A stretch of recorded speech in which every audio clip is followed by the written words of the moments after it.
Genius. The fully realized vision of an authentic American genius. We need your brain. Don't you have a brain in your head? Ah, then I will have to adjust your brain a bit. Every day, Billy the Brain talks with the best guests in America. Cool. About business. The boss that works for you. Entertainment. Sports. Turning now to sports. And the local community. Radio keeps its eye on local events. It's time for Brainstormin. My brain is like mush. With Billy the Brain. Sounds like fun. Let's go. Now, here's your host, Billy the Brain. Hi, this is Bill Frank, and you're listening to Brainstormin' with Billy the Brain here on KKZZ, Positive Talk Radio for Ventura County. We're on every weekday, Monday through Friday at 10 o'clock, or you can hear us streaming over the internet at brainstorminonline.com. My goal is to bring you interviews with thought leaders in business, entertainment, sports, and the local community. Together, we'll listen to what these people say and relate it to how we live and work right here in Ventura County. If all of this sounds like National Public Radio, well, you're getting the idea. Brainstorming with Billy the Brain is NPR done right. If you want to join in the conversation, you can always call us at 639-0008, or if you're outside of the area code, it's area code 805-639-0008. Every show has a theme, but before we get to today's theme, I do have a couple of shout-outs. Big shout-out to Betty, to Stan, Adelie, and Gladys, all of them over at the Townhouse. Thank you so much for being loyal listeners to Brainstorming with Billy the Brain. Appreciate it very, very much.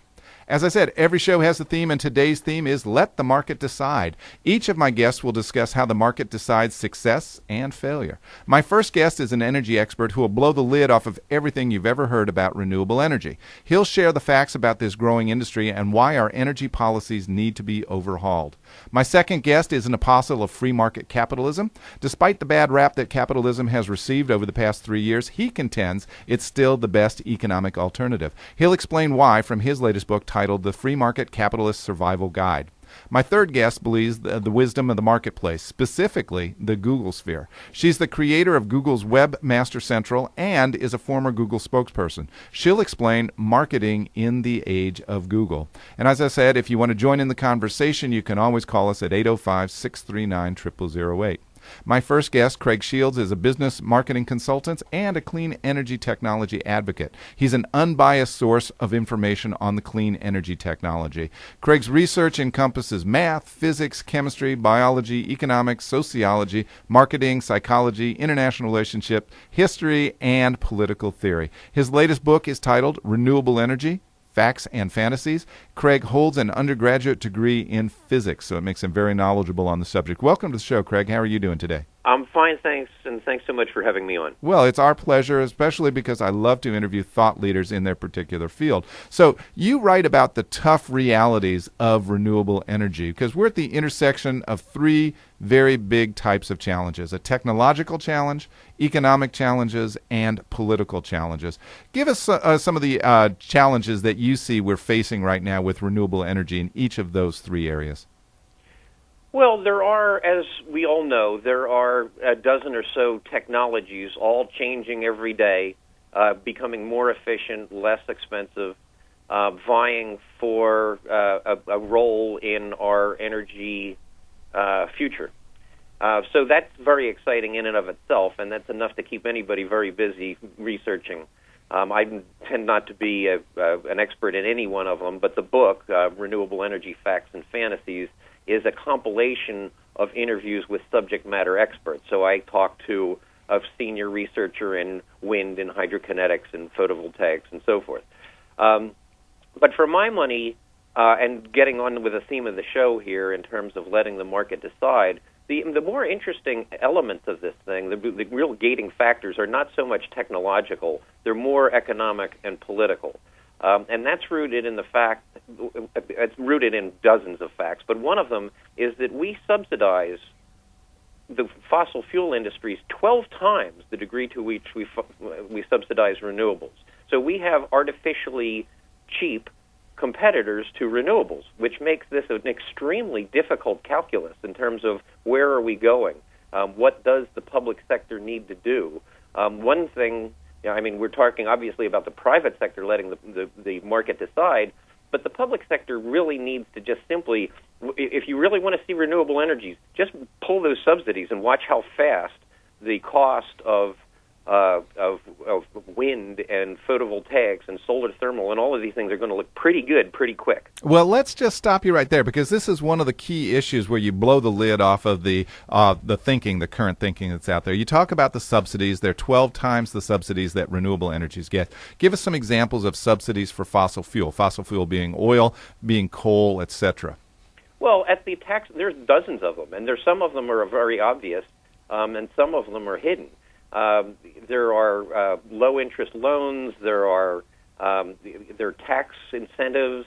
There's the highway system. In other words, the fact that we, at taxpayers' expense, built and continue to build out a highway system and the fueling infrastructure to keep cars rolling around on it. Not to mention one of my favorites, and this is, when I started talking about this thing a couple of years ago, people would look at me with a blank stare. But this is an idea that's starting to gain ground, and that is understanding the externalities of fossil fuels. So, in other words, there's no trajectory under which we are even asking the oil industry to pay for the long-term environmental damage in terms of climate change, in terms of ocean acidification, in terms of the $63 billion a year that we're paying right now in terms of health issues, lung damage caused by breathing this stuff. So, well, now there, Craig, you're talking about cap and trade, aren't you? Well, certainly looking at, cap and trade is one of dozens of different approaches to putting a tax on carbon, or otherwise simply saying, look, there are externalities that are simply being passed along to our grandchildren. In other words, not only if you had a system in which, whether it's cap and trade or any of the other flavors floating around our kind of thought process, if you had a system in which both the consumers and the producers of energy paid the true and comprehensive cost of that energy, you'd have a quick swing on this thing in the direction of clean energy. All right. We're talking to Craig Shields, everybody. His book, Renewable Energy, Facts and Fantasies. We're blowing the lid off of the industry right now and exposing it for what it is, and I think it's a very interesting discussion. So cap and trade is just one of the systems that's out there, Craig. Is there a country in the world today that is effectively taxing carbon emissions? You know, I couldn't answer this effectively except to say you have to love what the Germans have done. We just lost a few months ago Hermann Scheer, one of the kind of patriarchs of renewable energy, who, and I don't pretend to understand the exact bravery and the exact, what he went through in terms of getting the German parliament to put in these significant feed-in tariffs, incentivizing enormous amounts of what was largely solar energy. But he'll certainly go down in history as someone who was monumentally effective in terms of making all this happen. Without a doubt. And Germany leads in so many ways. It's ironic that one of the companies that we have just right next to us in the neighboring county, Santa Barbara County, is Clipper Wind Power. Clipper Wind Power is obviously a wind powering company. Their biggest customers are not in the United States. Here's a company right here based in California who exports more to Germany than anywhere else. France gets it gets 20% of its energy from nuclear power plants. We've deemed nuclear power a disaster after 3 Mile Island and then subsequently Chernobyl over in Russia as well. So Europe and other countries in general do lead the way in what we're calling clean renewable energy. But let me ask you a bigger overriding fact, if I can, Craig, and that is simply this. Is the issue of renewable energy and carbon emissions too big for any one government to handle? Shouldn't this be bigly tackled on a worldwide basis, and shouldn't this be a coalition of countries rather than the United States trying to tackle it with a different plan than France, with a different plan than Germany? Boy, that is a big question, and the answer obviously is yes, and that is the normal expectation when we go into a Copenhagen or a Cancun. That's the expectation, is that we're somehow magically going to walk out with some correspondence between the developed countries and the developing countries in terms of how we're going to handle this crisis. And uniformly, the conferences end, everybody goes home, and most people watching this stuff are bitterly disappointed. Especially the scientists.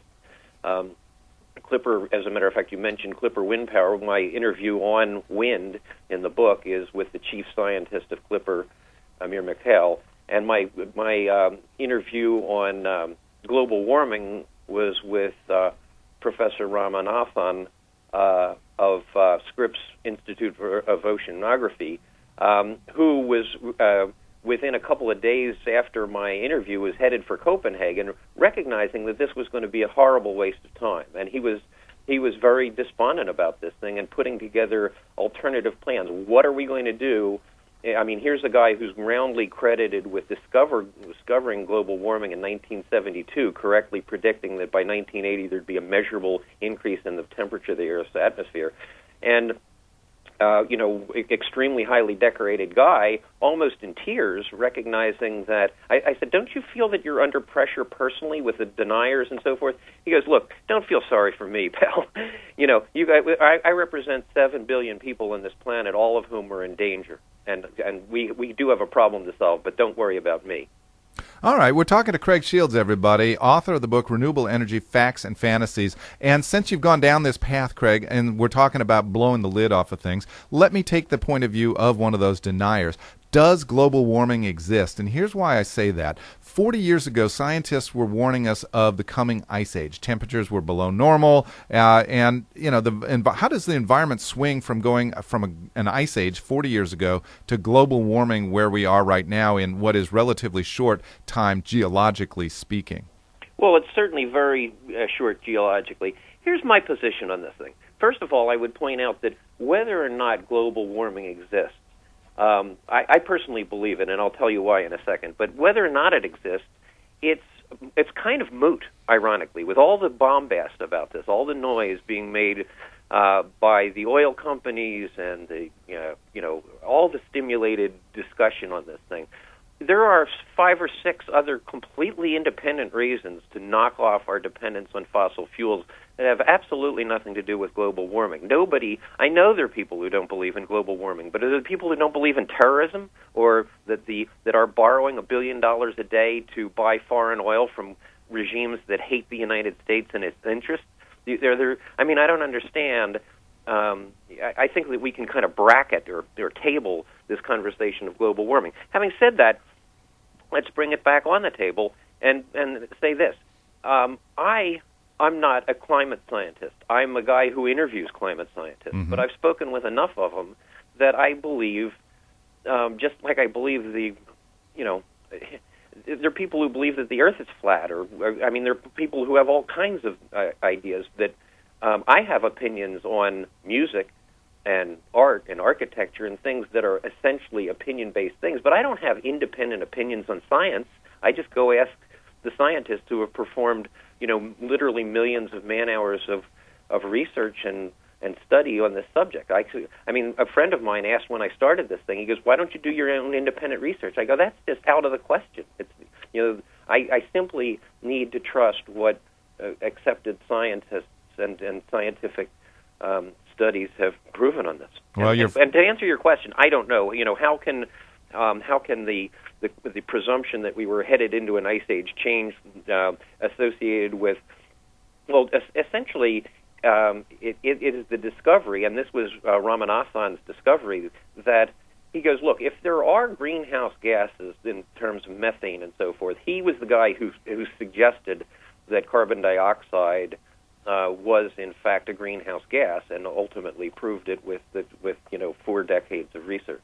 All right, we're talking to Craig Shields, everybody. He's making a very compelling argument about renewable energy, and he's dispelling some of the fantasies that are out there for us. Now, here's my question, Craig, and this is a hypothetical, but I want you to think this through with me, if you would, please. Sure. Even if the developed world could, turn off a switch tomorrow and become clean and energy efficient overnight, there remains the issue of the developing countries. China's got 1.6 billion people. They want to industrialize. India has 1.1 billion people. They want a middle class. Brazil wants to chop down the rainforest to make room for its increasing population. So even if the West was energy clean, these other countries pose a threat to the global environmental issues. So what do you say to that? I mean, it's not just us in the West. This is a global issue, and we've got some other offenders, China among them, who are maybe even more egregious than the United States. Well, it is true that China just passed the United States as the number one polluter in the world. But it's also true that they're doing, because of their political system, they're able to mandate enormous amounts of renewables, and they're also the biggest deployer of renewables. I mean, the fact that they have a population 5 times the size of the United States means that there are going to be some issues, particularly as all these agrarian, farmers come to the cities and become car drivers and so forth. There's no question that that's going to create an incredible mess in terms of the results of energy production and consumption. They have coal. They have ships bringing in coal 24/7 from northern Australia. They just can't get it there fast enough. So it's true that they've got a problem there, but it's also true that they're the number one developers of clean energy as well. So, and India in addition, is doing magnificent things with respect to wind. Now, how can a country like China do that? Well, frankly, it's easier than it is in the United States. How so? Simply because they don't have legislators and elected officials that argue with one another and pound on their desks and make a big noise in front of their constituents. They just say, let's do this, and that's precisely what they're doing. Until the regime changes and something else comes along. But right. let me ask you this, because you talked about this at the outset, that there are really 3 pillars that you got to hang this on. There's the pillar of technology, which you said we're overcoming. There's the economic and the political. So with China as an example, technology, that's a moot point. It's becoming easier, faster to be able to do this. Political, you've just said they don't have to worry about politics. They don't have to worry about pleasing their constituency. However, there is the economic aspect of it. And what is going to be so compelling for China, a country that's emerging, that wants to have this emerging middle class, to divert funds away from a capitalistic boom that they've got going on towards renewable energy? I mean, that's partly political, partly economic. Why would they want to do that? Well, it's an interesting question, but there are a couple of reasons. Obviously, they do have a political incentive to represent themselves favorably in front of the rest of the world.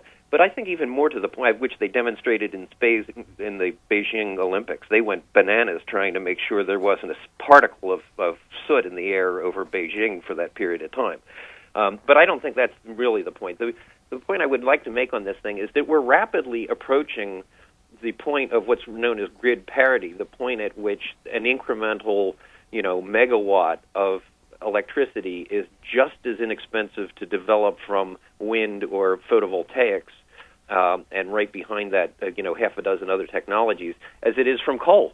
So at that point, I think you're going to have a heck of a tough time convincing a power utility, whether it's in the United States, on China, on Mars, to put in another coal-fired power plant where you simply have, you're not saving any money.